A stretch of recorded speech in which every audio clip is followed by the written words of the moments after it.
여러분들이 너무 슬퍼서 밥을 먹으면 많이 먹어요.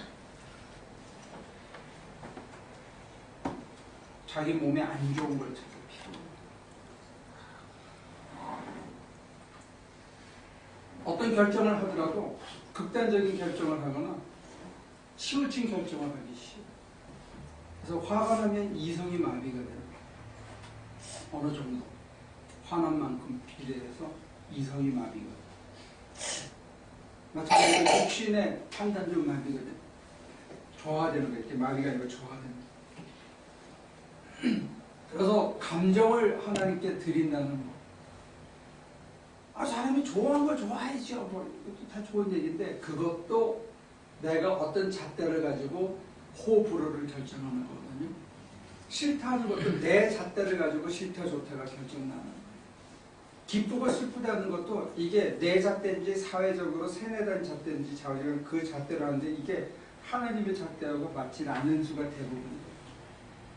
하나님의 잣대로 재야 되기 때문에 일단 하나님께 내 감정을 드립니다. 슬픈 감정, 화난 감정, 속상한 거, 이 감정을 드리고 나서 쳐다보면 전혀 다른 게 나와요.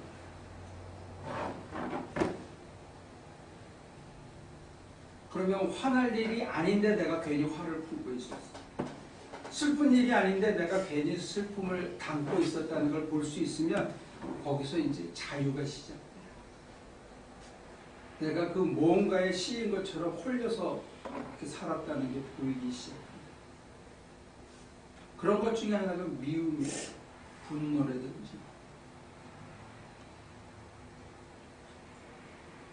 클래스 시간에 한번 흑인 교수가 그랬는데 자기가 차를 타고 이렇게 쫙 앞에 서면 백인들이 옆에 있는 경우에 거의 90% 동일한 행동을 합니다.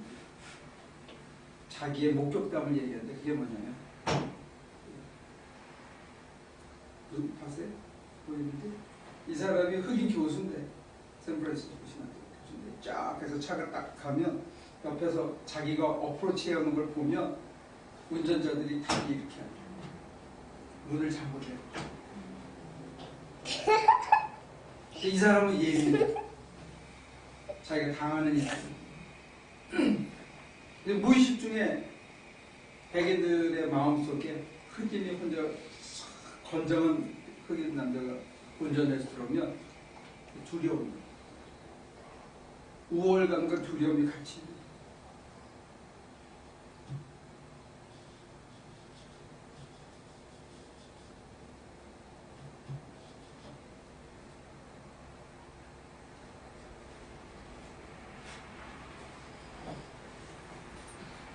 밤거리에 못 나가는 것도 맞습니다. 그런 것처럼 여러분들이 불필요하게 안 가져도 되는 감정의 찌꺼기나 감정의 응어리를, 감정 덩어리를 갖고 있으면서 마땅히 봐야 할 현실을 as is로 못 보고 하나님의 은혜의 손길을 느끼지 못하는 수가 있고, 그래서 불필요하게 불안할 수도 있고 불필요하게 두려워할 수도 있기 때문에 그 감정을 하나님께 맡기는 거죠. 생각이나 판단이나를 맡기는 만큼 내 감정의 기복도 맡겨요. 그러면 그때부터 다른 그림이 보이기 시작합니다. 그러면 내 현실을 바라보는 내 안목이 달라졌어요. 죽을 거 아닌데 막 두려워하면 두려움에 쌓여서 더 죽을 일처럼 보이고, 내가 그걸 막 좋아하고 즐기면 그거를 더 욕심을 내게 만들거든요. 이 감정이라는 게 요물이에요. 우리의 그 단편적인 지식이나 단편적인 이성의 활동도 요물인 것처럼 우리의 이 감정도 우리를 굉장히 부자연스럽게 만드는 요인 중에 하나예요.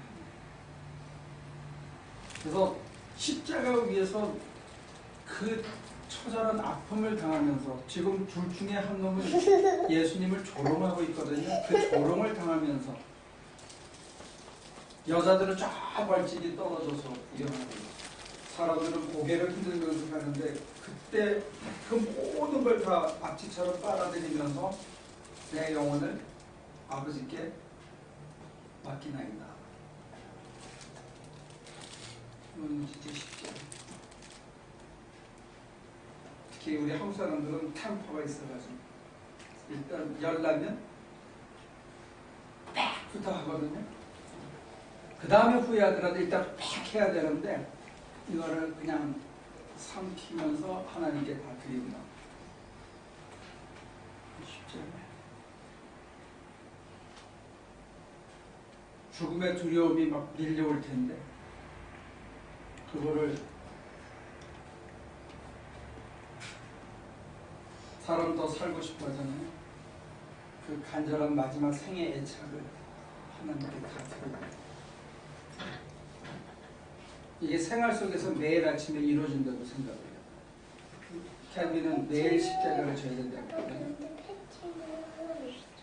아침에 일어나서 소파에 앉아서 그 자리가 나의 골고다다 생각하고 내 모든 것을 아버지께 의탁하나이다 하고 만약에 시작할 수 있다.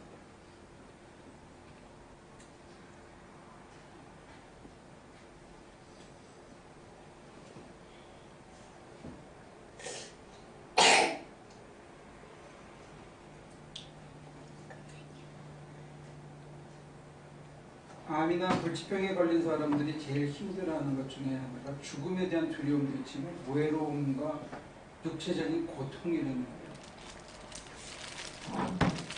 근데 김병에 혼자 없다고 남편도 아내도 그렇게 올 때 사람들이 느끼는 배신감과 버려졌다는 느낌, 이게 자기가 실제로 항암 치료하면서 당하는 그 고통 못지않게 크다는 거예요. 왜 나만 죽어야 되는 거예요? 이걸 맡긴다는 게 참 어려워요. 하나님께 내 모든 걸 맡기는 거예요.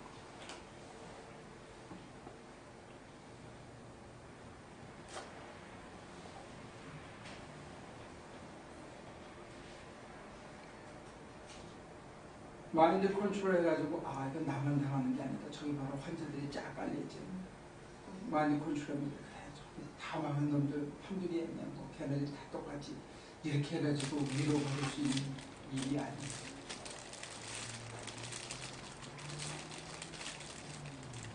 예수님이 보여주신 모델은 이거였거든요.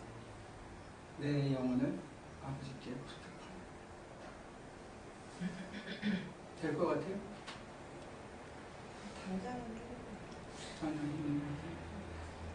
좋은 태도예요. 그렇게 정직하게 잘 안 된다고 얘기하시는 좋은 태도. 만약에 된다면 어떻게 될 것 같아요?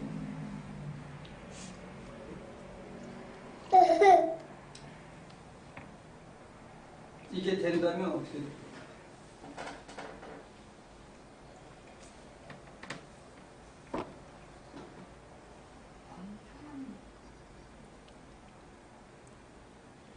맡겨지는 순간에 사는 거나 죽는 거나 큰 차이가 없는 게 보여요.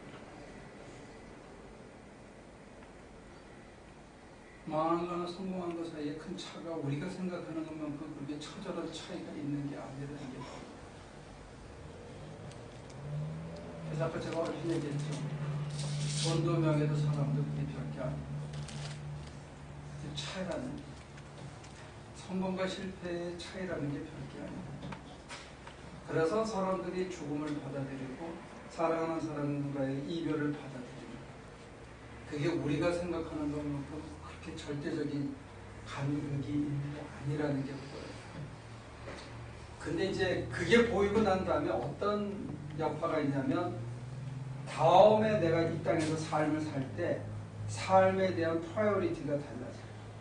그러므로 지금까지는 이게 간극이 되게 크다고 생각했기 때문에 이건 버리고 위에 있는 거는 가지려고 발버둥을 쓰고 길을 써서 어떤 때는 수단과 방법을 가리려고 가지려고 했는데, 이게 그렇게 큰 차가 없다 그러면 이 선택을 위해서 뭐를 양심을 팔고 다른 걸 시간을 팔고 하는 것으로부터 제 삶의 선택이 가능해지는 거예요.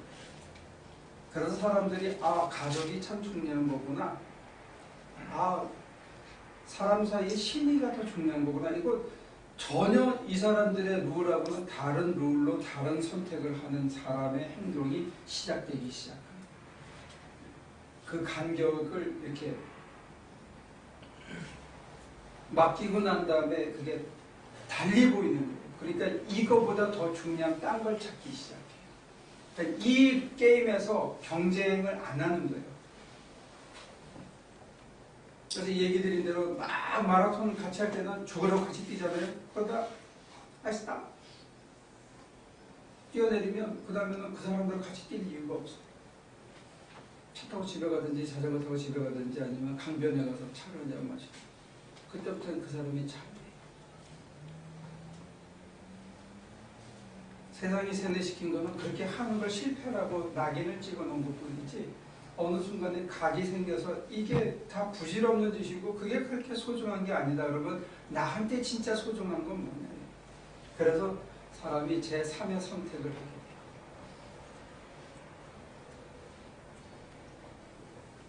예를 들면 우리 찬송가에 보면 그때 지금 부부가 신방을 갔다 왔더니 집에 홀랑 탔는데 집에 자기 딸이 타 죽었어. 그리고 돌아서면서 찬송가를 지은 거예요.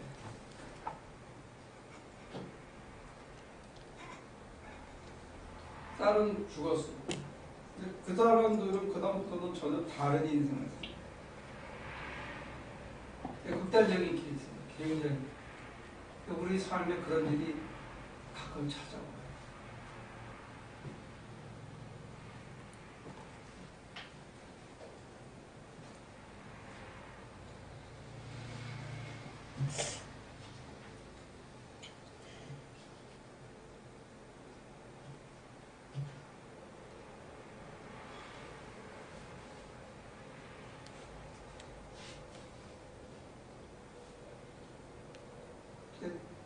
여러분들이 자칫 잘못하면 제가 여러분들을 정죄하거나 야단치면서 하는 얘기처럼 들릴 수 있는데 지금부터 하는 얘기는 그런 의미가 아니고 그걸 맡기고 나서 하나님께 맡기고 나서 이게 별게 아니구나 해가지고 그때부터 선택하는 삶은 자유롭기도 하지만 세상 사람들의 잣대나 평가에 대해서 그렇게 크게 마음을 빼앗기지 않은 선택을 할 수가 있어요. 그때 이 사람한테 제일 중요한 거는 하늘의 소리예요. 영혼을 하나님께 맡기고 난 다음부터 삶에 있어서 가장 중요한 것은 하나님과의 교감이에요. 하나님을 온몸으로 느끼지 못하면 사람들이 하는 평가나 자기가 사람들이 귀중하고 소중하게 생각하는 것들을 갖고 있지 않다는 얘기 때문에 주눅이 들 수 있는 그런 거예요. 그런데 그런 것으로부터 초연해지기 시작하는데 초연해질 수 있는 유일한 근거는 보이지 않는 하나님이 온몸으로 느껴진다는 것밖에 없어요. 이 감각만이 유일한 자기의 모든 정당성입니다. 그래서 예수님은 그랬어요. 바람이 어디서 불어서 어디로 간지 너희는 모른다. 그러나 나는 내가 뭘 하는지 나는 안다. 난 내 아버지가 하시는 말씀을 너에게 전하고 내 아버지가 일하시니까 나도 일한다고. 모든 그의 행위의 근간은 아버지예요. 돈도 명예도 사람도 관심이 없어. 아버지만이 관심이. 그게 그 사람을 지켜주는 유일한 힘이 되는 거예요. 여기에 들어가면 이제 성 프란시스처럼 돼요. 사람도.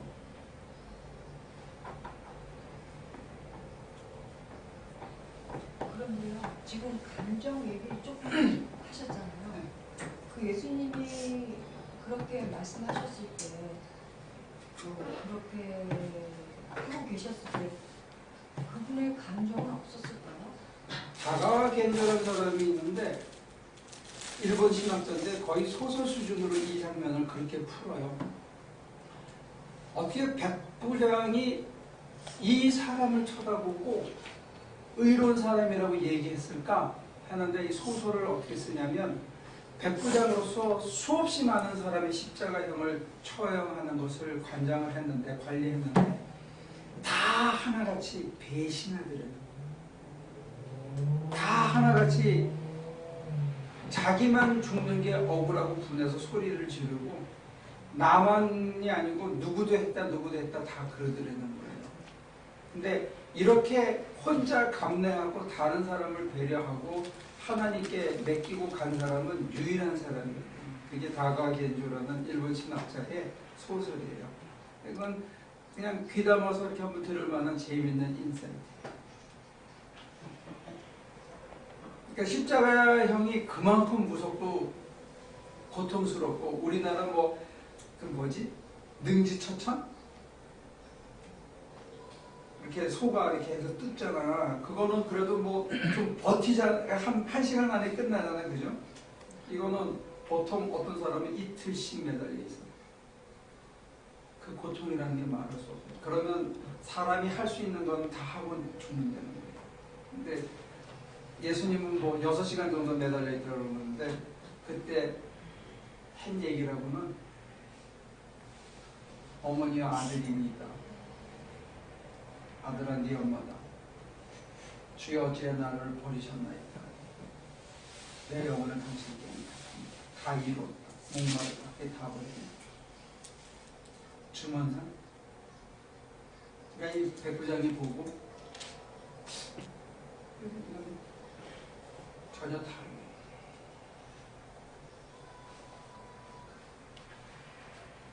여러분들의 슬픔과 고통과 아픔을 겪을 때 어떤 리액션을 하는지 여러분들의 품격이 될 수도 있어요.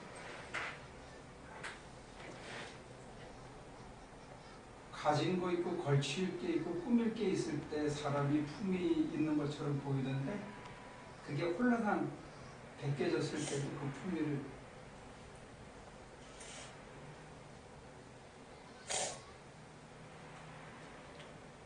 그러니까 필름이 끊겼을 때 사람이 하는 행동이 그 사람이래. 나는 필름이 한 번도 끊어져 본 지를 안 하고 잘 모르겠거든. 잘 감추고 살았나. 그래서 어떤 사람들은 술 먹고 필름이 이렇게 끊어지는 사람들이 있다고 해요. 필름 끊어지고 나서 하는 짓이 그 사람이래. 그래요? 주변에 그런 사람들 봤어요? 필름 끊어지고 배짓 하는 사람, 여기 올라서 옷 벗고 막 뒤집어지고 온갖 쌍소리하고 그런 사람들이 있대요.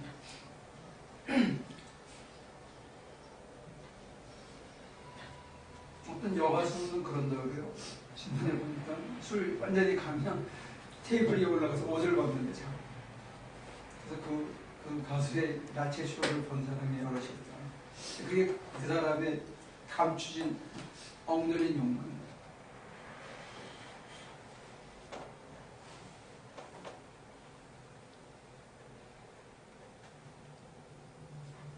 이건 조금 벗어났던 거고 다시 돌아오면 여러분과 제가 하나님께 내 영혼을 의탁합니다라고 내 속에 있는 감정을, 아픔을, 괴로움을, 분함을 하나님께 맡기고 나면 어떤 자각이 오냐면 그게 별게 아니다 하는 게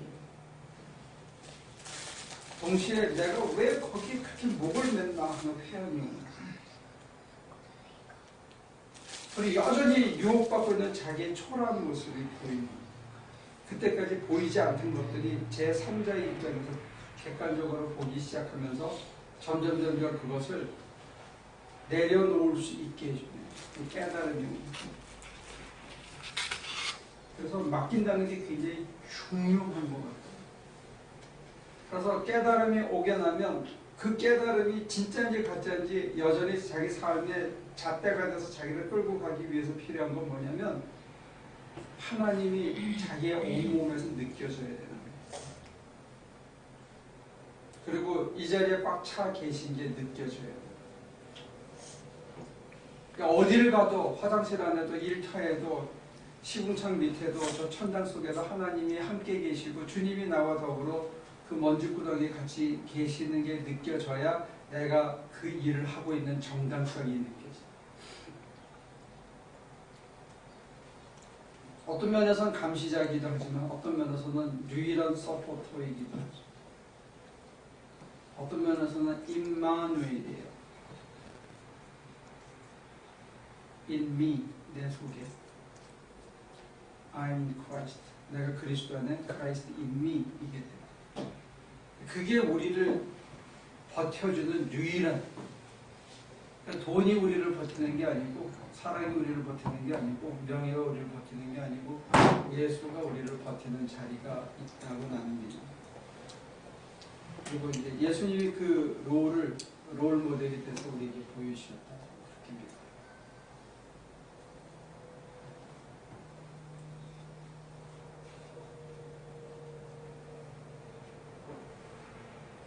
그래서 평화, 자유가 목표가 돼서, 그게 목적이 돼서, 치유가 목적이 돼서 예수가 그렇게 하려고 그런 거는 여전히 예수를 수단으로 생각합니다. 희열이 목적이 돼서 예수가 그렇게 하려고 그러는 건 영적 희열이, 그것도 예수님을 수단으로 만들어요.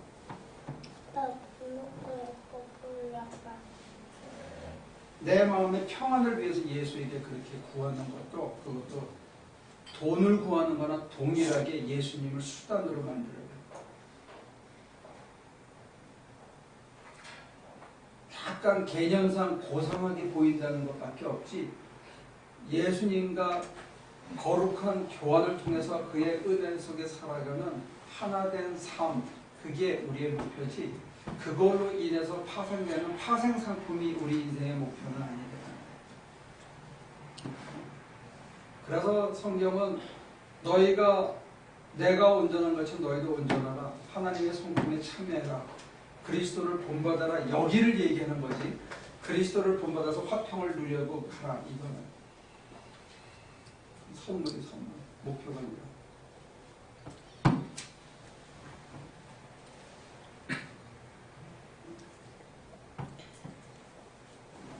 일단 힐링도 자칫 잘못하면 장사가 돼요. 주님을 믿으면 마음에 평화가 있습니다. 이것도 장사가 돼요. 예수 믿으면 병났습니다, 건강해집니다, 축복받습니다랑 똑같이 예수 믿으면 평화가 있습니다 하는 것도 동일한 장사가 될 수 있어요. 먹고 살만한 사람들한테 파는 약이 될 수 있어요. 가장 대표적인 예가 뭐냐면, 예수님께서 오셔서 하나가 되신 다음에 우리를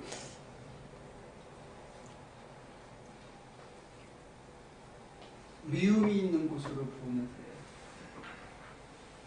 사랑을 실천하고 우리를 전쟁 있는 곳으로 보내 평화를 심어요. 근데 예수 믿으면 우리는 평화가 오기를 바라는데, 예수가 하나 되면 우리를 지루하게 인내해야 되는 고통의 자리로 보내시고, 그냥 단조롭게 그냥 버텨내서 절제를 배우는 자리로 보내요. 다툼이 있는 곳으로 보내서 우리가 그거를 감내함으로써 거기에 평화를 심어주는 그런 사람으로 우리를 보냅니다. 그러니까 내 기대하고 전혀 다른 자리를 보내십니다.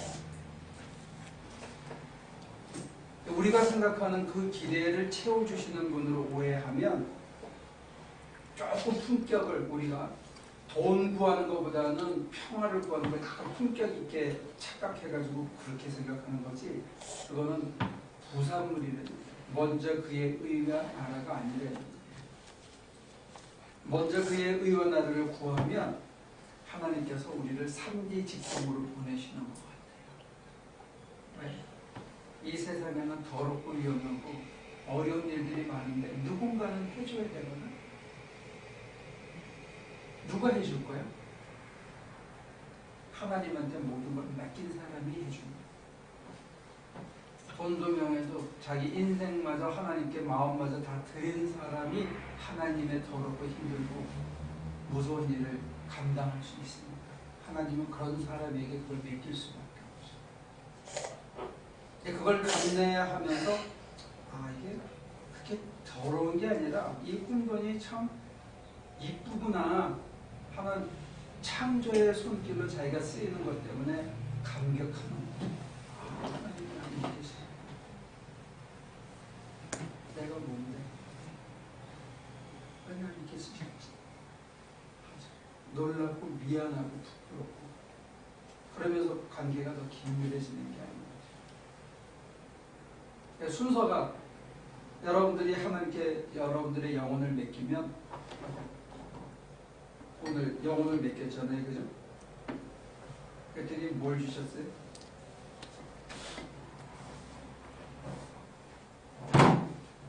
하나님께 영혼을 맡겼더니 뭘 줬어요? 네, 여러분들이 제일 싫어하고 제가 제일 싫어하는 죽음을 줬어요. 하나님께 우리 마음을 다 드리면 죽음을 주시죠. 우리가 제일 싫어하는 걸 주시죠. 그걸 받아들일 수 있는 것은 싫고 좋고의 간격이 없어졌기 때문에 받아들이는 거예요. 더 소중한 걸 찾은 거죠. 하나님과 하나 되고 그걸 받아들이는 거예요. 그러니까 하나님은 죽음을 받아들인 사람에게 영원한 생명을 구원을 줘요. 이 거룩한 교훈입니다.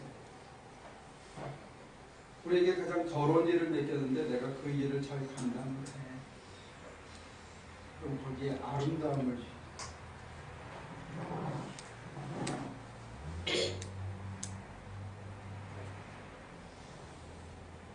한 시간 내내 제가 구름 젖는 얘기는 구름 속에 있는 것 같아요. 그런 뜻이.